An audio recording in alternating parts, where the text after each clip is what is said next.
నమస్కారం. మీరు చూస్తుంది సుమన్ టీవీ. నేను మీ కీర్తి. ముందుగా ప్రేక్షకులందరికీ కనుమ పండుగ శుభాకాంక్షలు. నాతో పాటు న్యూమరాలజిస్ట్ శ్రవంతి గారు ఉన్నారు. నమస్తే శ్రవంతి గారు. నమస్తే అమ్మా. కనుమ పండుగ శుభాకాంక్షలు. మీకు కూడా. సో మీరేం చేస్తారండి ఈరోజు స్పెషల్‌గా? కనుమ నాడు కాకైనా కదలదంటారు. స్పెషల్‌గా ఇంట్లో ఉండి ఎక్కడ కదలకుండా ఉంటారు. అట్‌లీస్ట్ ఈ రోజైనా ఇంట్లో ఆ! ఉండాలా? ఈ రోజైనా ఇంట్లో ఉండాలి వీలు ఖచ్చితంగా. పడుతుందా? ఆ! వీళ్ళు అస్సలు చేసుకుంటారైతే. వీలు చేసుకుంటాను. ఈ సీజన్‌లో అంటే కంటిన్యూస్‌గా యజ్ఞాలు, హోమాలు అవి చేస్తూ ఉంటారు కదా మీరు. హ్మ్, హ్మ్, సో మరి ఆ హ్మ్. రోజుకి ఫినిష్ చేసేసుకుంటారు. కనుమ రోజుకి. ఆ రోజుకి ఫినిష్ చేసేసుకుంటాం. ఓకే. హ్మ్. సో కనుమ రోజు మేమందరం గుర్తుంచుకోవాల్సిన పనులు ఏంటి? ఇంట్లో ఉండడము అనేది చాలా ఇంపార్టెంట్. అట్లాగే మనం చూసుకుంటే గనక పండుగ రోజు ఎప్పుడు కూడా ఏం చేస్తారు అనంటే, ఏవైతే మనకి రైతులకి, వ్యవసాయానికి ఉపయోగపడే పనిముట్లు కానివ్వండి, లేదు అంటే గనక మనకి ఎద్దులు, ఆవులు, పాడి ఉంటుంది చూసావా? హ్మ్. వాటన్నిటికి కూడా అలంకరణ అనేది చేస్తారనమాట. హ్మ్. అంటే సనాతన ధర్మం చూస్తే నాకు చాలా ఆనందం అనిపిస్తుంది. ఎందుకంటే ప్రతి దాంట్లోనూ భగవంతుడిని చూసారు.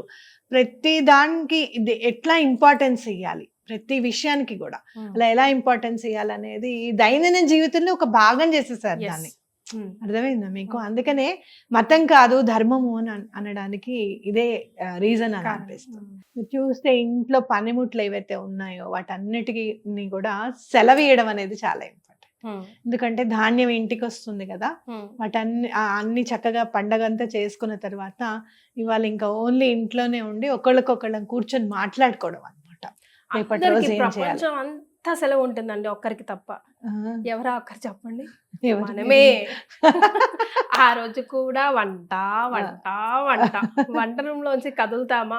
ఆ రోజు ఇంకా పండగ అనేమో అందరు ఇంట్లో హ్మ్. ఉంటారేమో ఇంకా 10 స్పెషల్‌లు కావాల్సిందే. అందుకే ఆడవాళ్ళకి ఆదివారం కాదు కదా! ఏ వారం కూడా సెలవు. ఇలా కానీ ఒక్కొక్కసారి ఏమనిపిస్తుంది, ఒక్కోసారి విసుగున్నా, ఒక్కోసారి ఏమనిపిస్తుందో తెలుసా? హ్మ్. అరే! మనం లేకపోతే ఒక్క క్షణం గూడా నడవదే హ్మ్. అన్న ఫీలింగ్ ఉంటుంది చూసావా? యెస్. ఆ కిక్ వేరు. అలా అనుకోని సర్ది పెట్టుకోవాల మనం. అదే కిక్ అనుకోవాలి. తప్పదు మనకి. ఇప్పుడు మీ పిల్లలు ఎవరన్నా "నువ్వు వచ్చేసావమ్మా" అని దగ్గరకొచ్చి హగ్ చేసేసుకున్నారనుకో, చాలా సేపయింది నన్ను. అప్పుడు మీకేమనిపిస్తుంది? యెస్.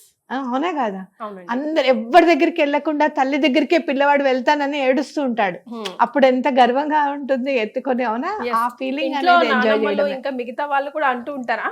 ఉదయం నుంచి మేము చూసుకుంది పోయి అది. అమ్మ రాంగానే వాలిపోతావా అంటూ ఉంటారు అవును. గూడా. అంటే ఒక్కటి మాత్రం వాస్తవంగా చెప్పగలుగుతాను. పని జేయడము అనేది, లేకపోతే పిల్లల్ని చూసుకోవడము అనేది భగవంతుడు శక్తి స్వరూపిణి అని అన్నారు చూసావా? ఎందుకంటే మల్టిపుల్‌గా మనం హ్యాండిల్ చేయగలుగుతాం యెస్. ఆడవాళ్ళు. మగవాళ్ళు 1, 2 పనులు చేసే వరకల్లా వాళ్ళకి విసుగొచ్చేస్తుంది. కానీ మీరు ఇక్కడ ఉండే ఫోన్ మాట్లాడగలుగుతారు, ఆఫీస్‌లో మీటింగ్ అటెండ్ చేయగలుగుతారు, వర్క్ ఫ్రమ్ హోమ్ అయినా సరే. యెస్. ఇంట్లో వర్క్ చేసుకుంటూ కూడా ఆ పని కూడా చేయగలుగుతారనమాట. యెస్. కాబట్టి అలా మల్టిపుల్ థింగ్స్‌ని హ్యాండిల్ చేయగలగడం అనేది మనకే సొంతం అది. మనకున్న ఎక్స్‌ట్రా పవర్. అది. రైట్. So yeah! మరి ఈ రోజు హ్మ్. అంటే కనుమ అంటే నాన్ వెజిటేరియన్స్‌కి పండగ రోజు. What about you? మీరేం చేస్తారు? మేము ఓన్లీ వెజిటేరియన్స్ గాబట్టి, ఆ! ఆ వెజిటబుల్‌లోనే అన్నీ చూసుకుంటాం. అండ్ మినుములు కంపల్సరీగా తినాలంటారు కదండీ! గారెలు తినాలి గారెలు చేస్తారు కంపల్సరీ. కదా! అంటే ఏంటి అనంటే, నాన్ వెజిటేరియన్స్ కంపల్సరీగా నాన్ వెజ్ తినాలి. లేకపోతే గనక మినపప్పు తప్పకుండా కనుమ నాడు మినుము తినాలి. ఇవన్నీ ఎందుకు అనంటే, ప్రోటీన్ ఫుడ్ తినాలి అని చెప్పడం అనమాట మనకి. హ్మ్. ఓకే. ప్రోటీనీషియస్ ఫుడ్ అనేది తప్పకుండా పడాలి అనేది హ్మ్. చాలా ఇంపార్టెంట్‌గా మనకి చెప్పడం. ఎందుకు అనంటే రాబోయేదంతా గూడా ఎండాకాలం. హ్మ్. అవునా? యెస్. ఎండాకాలము మనం తప్పకుండా వేడిని తట్టుకోవాలి, చెయ్యాలి అని అన్నా కూడా మనకి చాలా ఎనర్జీ అనేది చాలా ఇంపార్టెంట్ అనమాట. హ్మ్.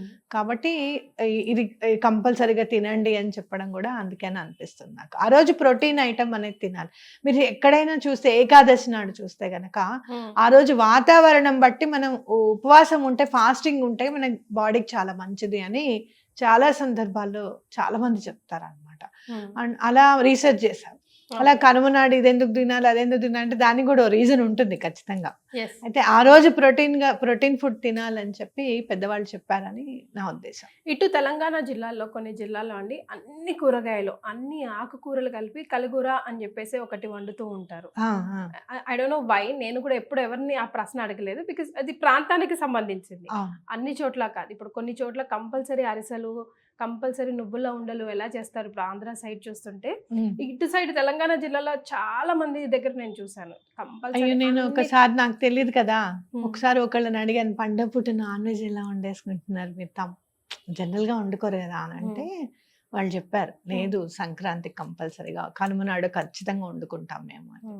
ఓహో మేబీ వాళ్ళకి ఖచ్చితంగా వండుకుంటారని అప్పుడు అర్థమైంది అనమాట.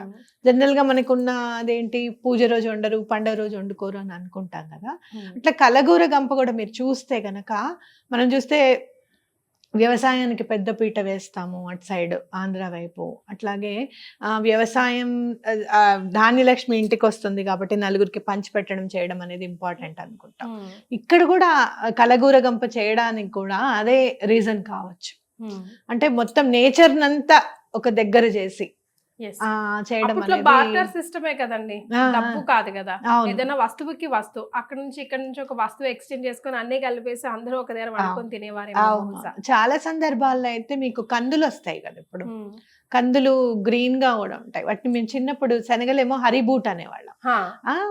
గుర్తు తెలుసా మీకు హరిబూట్ అని? ఇప్పుడు కూడా ఇప్పుడు వస్తుంటాయి. గొబ్బెమ్మల్లో కూడా కంపల్సరీ రేగిపళ్ళు రేపళ్ళు అవి నవధాన్యాలన్నీ పెడుతూ వేస్తూ ఉంటాం. ఉంటారు కదా. అట్లా ఇవి కూడా అంటే కొన్ని ప్రాంతాల్లో అయితే దాంతో కూడా కూర చేసుకుంటారు. కందులు అన్ని తీసుకొని వచ్చి ఉడకబెట్టేసి దాంతో కూడా కూర చేసుకుంటారు అన్నమాట. Yes. ఏదేమైనప్పటికీ నేచర్ ని ఇన్వాల్వ్ చేయడం అనేది మెయిన్ గా మనం చూస్తూ ఉంటాం ఇక్కడ సంక్రాంతి రోజు. ఎస్, సూర్యుడికి పెద్ద పీట వేసిన పండగ అని చెప్పుకోవచ్చు. అవును. సో ఎంత మటుకైతే సన్ ఎనర్జీని గ్రాస్ప్ చేసుకోగలుగుతామో ఈ రోజు గ్రాస్ప్ చేసుకొని స్టోర్ చేస్తే ఇక నుండి ఎట్లానైనా దంచి కొడతాడు. ఇక సమ్మర్ అంతా మళ్ళీ ఇయర్ ఎండింగ్ అంతా చలి కోసం వెయిట్ చేస్తూ ఆ చల్ల గాలి కోసం వెయిట్ చేస్తూ ఉంటాం కదండి. అవును. సో 3 days లాంగ్ పండగ అంటే ఇది ఒక్కటే మనకు వచ్చేది. అవును. భోగి, అవును. సంక్రాంతి అండ్ కనుమ. కనుమ.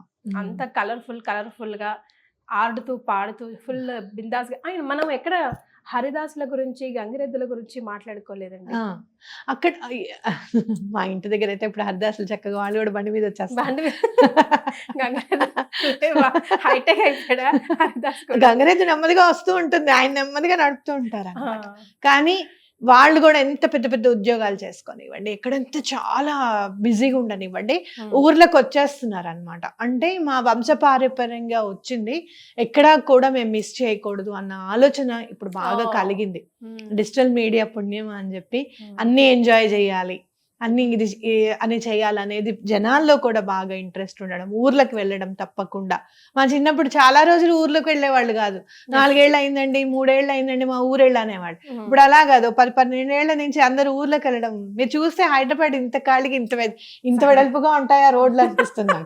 అవునండి, ఈ 4-5 days కొంచెం విశాలంగా ప్రశాంతంగా అనిపిస్తుంది. ఊరికే ఒక రౌండ్ వేసి వస్తాం మేము. ఖాళీగా ఉన్నప్పుడు ఎలా ఉంటుందో చూద్దాం. కరెక్ట్, అవును, చాలా వరకు అలా చేస్తారు. ఊర్లలో లేకుండా ఇక్కడ హైదరాబాద్ లో పుట్టి పెరిగిన వాళ్ళు మాత్రమే ఎక్కువ శాతం కనిపిస్తూ ఉంటారు మనకి. కాబట్టి ఇట్లా హరిదాసులు కూడా కంపల్సరీగా మనం ఏదైనా దానం చేయడం అనేది ఇంపార్టెంట్. మన ఇంటికి ధాన్యం వస్తుంది, అది నలుగురికి పంచితే మనకి ఇంపార్టెంట్ అని కూడా మనం హరిదాసుల నుంచి ఇవ్వడం అనే దాని నుంచి నేర్చుకోవచ్చు అనమాట. అదే ఇప్పుడు మన సుమన్ టీవీని ఇక మొత్తం ఖండాంతరాలు చూస్తూ ఉంటారు కదా. సంక్రాంతిని ఊరిని మన మాటలు విని మిస్ అయ్యే వాళ్ళు ఉంటారు. అట్లీస్ట్ ఈ పనైనా చేసుకోండి మీరు, ఈ 3 days కి కలిపి ఒక్కరోజైనా మీకు ఒక్కరోజు హాలిడే వస్తే అని చెప్పడానికి ఏమైనా ఉంటే ఒకసారి ప్రేక్షకులకి ఇన్ఫర్మేషన్ తప్పకుండా చెప్తాను. అయితే మనం ఇక్కడ బాగా అంటే ఈ సంవత్సరం అంతా ఇంకా బాగుండాలి అనుకుంటే గనక హనుమంతుడి ఆరాధన, ఆంజనేయ స్వామి ఆరాధన కూడా చాలా ఇంపార్టెంట్. ఎందుకంటే గనక సూర్యుడిని అసలు వెళ్దాం ఆయన దగ్గరికి అని బయలుదేరింది ఈయన అనా కదా. ఇంకెవరికి ఆ ధైర్యం ఆ థాట్ కూడా రాదు అసలు. సూర్యుడిని చూస్తేనే ఇలా పెట్టుకునే మనము అసలు ఇలా ఇంత ఎర్రగా చక్కగా పండులా ఉన్నాడే అని చెప్పి వెళ్ళింది ఆయన అన్నమాట. అలాగే ఆయన నేర్పిస్తే నేర్చుకున్నారు కూడా. శిష్యుడు కూడా. కాబట్టి హనుమంతుడి ఆరాధన చేస్తే చాలా మంచిది. అందులో ఇది 9వ నెంబర్ వచ్చే సంవత్సరం కాబట్టి ఆంజనేయ స్వామి ఆరాధన చేస్తే ఈ సంవత్సరం అంతా బాగుంటుంది అని చెప్పుకోవచ్చు. అయితే ముగ్గులు వేయడము చాలా మంది పెడుతూ ఉంటారు నాకు క్లయింట్స్. అంటే మేము మా వీధి అంతా పెద్ద పెద్ద ముగ్గులు వేసుకున్నామండి, కైట్ మీకు అసోసియేషన్ వాళ్ళు కూడా ఉంటారు కదా, మేము కైట్స్ అన్ని ఎగరేసుకున్నాము, ఇవన్నీ కూడా చెప్తూ ఉంటారు. అట్లా ఎవరైనా కొత్తగా చేసుకుంటే గనక 10-12 ఇళ్ళ వాళ్ళందరూ కలిసి ఒక చోట వండుకొని తింటే ఇక్కడ మిస్ అయిపోయామనే ఆలోచన ఉండకుండా ఉంటుందని నేను అనుకుంటున్నాను. ఆల్ రైట్ శ్రవంతి గారు, thank you so much for coming in అండి. మరొకసారి పండుగ శుభాకాంక్షలు. ఇక్కడ